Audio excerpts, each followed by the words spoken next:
Hello viewers, आज हम सुनेंगे श्री शिव महापुराण रुद्र संहिता पार्वती खंड अध्याय 5।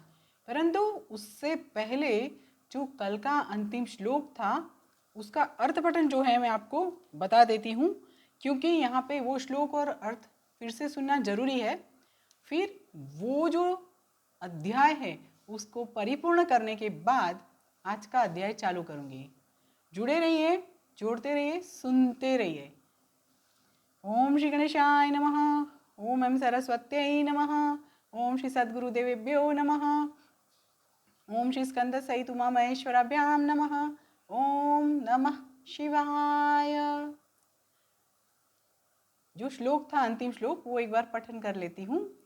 चतुर्थ अध्याय का अंतिम श्लोक और अंतिम अर्थ पठन।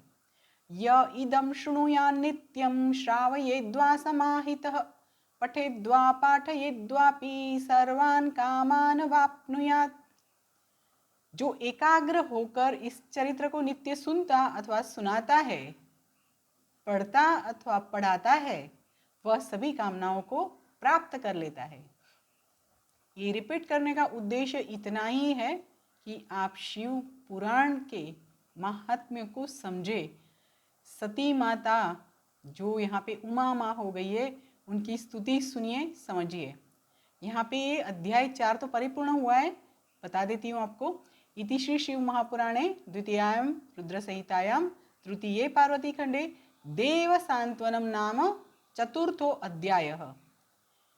इस प्रकार श्री शिव महापुराण के अंतर्गत द्वितीय रुद्र संहिता के तृतीय पार्वती खंड में देव सांत्वन वर्णन नामक चौथा अध्याय पूर्ण हुआ।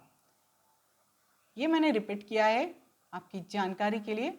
आज से 5वां अध्याय, प्रयत्न यही रहेगा कि 5वां अध्याय 5 से 6 दिन में परिपूर्ण हो जाए।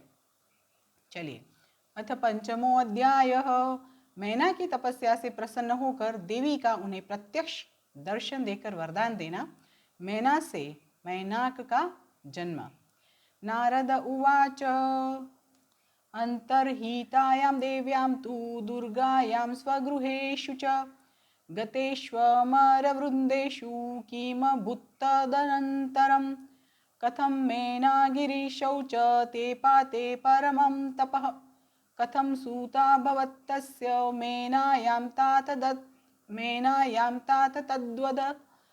ब्रह्मोवाच विप्रवर्य श्रुतश्रेष्ठ शृणु तच्चरितं महत् प्रणम्य शङ्करं भक्त्या वच्मि भक्तिविवर्धनम् उपदिश्य गते तात सूरवृन्दे गिरीश्वरः हर्यादौ मेनका चापि ते पाते परमं तपः अहर्निशं शिवां शम्भुं चिन्तयन्तौ च दम्पती सम्यगारेधतुर्नित्यं भक्तियुक्तेन चेतसा गिरिप्रियातिव मुदानर्च देवीं शिवेन सा दानं ददौ द्विजेभ्यश्च सदा तत्तोषहेतवे चैत्रमासं समारभ्य 27 वत्सरान् शिवां सम्पूजयामास पत्यार्थिन्यन्वहं रता अष्टम्याम् उपवासं तु कृत्वा दानवमिति तिथौ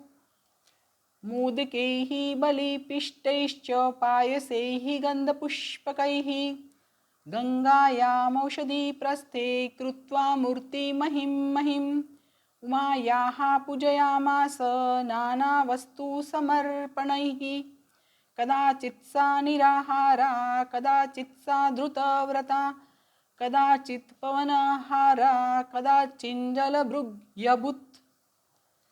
नारद जी बोले, हे तात, जब देवी दुर्गा अंतर्ध्यान हो गई और देवगण अपने अपने धाम को चले गए, उसके बाद क्या हुआ? हे तात, मैना तथा हिमाचल ने किस प्रकार कठोर तप किया और भगवती किस प्रकार मैना के गर्भ से उत्पन्न होकर उन हिमाचल की कन्या हुई, उसे कहिए।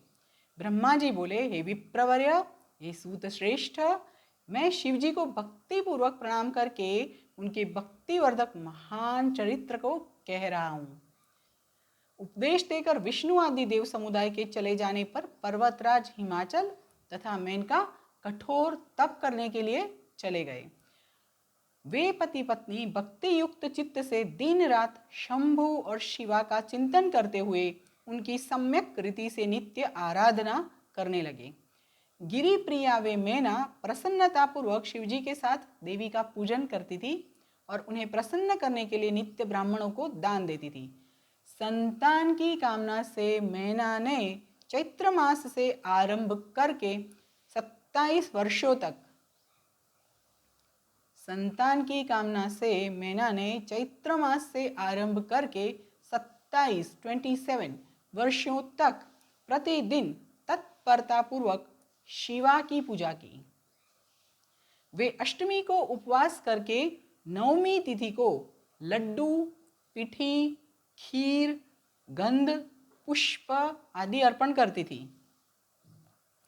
अष्टम्याम उपवासम तु कुरुत्वा दानवमी तिथौ मोदकैः बलिपिष्टैश्च पायसैः गंध पुष्पकैः। वे अष्टमी को उपवास करके नवमी तिथि को लड्डू, पीठी, खीर, गंध पुष्प आदि अर्पण करती थी। वे गंगा के औषधि प्रस्थ में उमा देवी की मिट्टी की प्रतिमा बनाकर अनेक प्रकार की वस्तुएं समर्पित करके उनकी पूजा किया करती थी। गंगायाम औषधि प्रस्थे कृत्वा मूर्तिम महिमयीम उमायाः पूजयामास नाना वस्तु समर्पणैः। वो वस्तुएं समर्पित करके उनकी पूजा क्रिया करती थी और वे कभी निराहार रहती थी, कभी व्रत धारण करती थी, कभी जल पीकर ही रहती थी और कभी हवा पीकर ही रह जाती थी। यहाँ पे हम लोग देख रहे हैं मैना माता की स्तुति, जो कि उमा माँ को प्रसन्न करने के लिए 27 वर्षों तक संतान पाने की कामना से चैत्र मास से उन्होंने शुरू की है। इससे आगे क्या होता है कल सुनेंगे।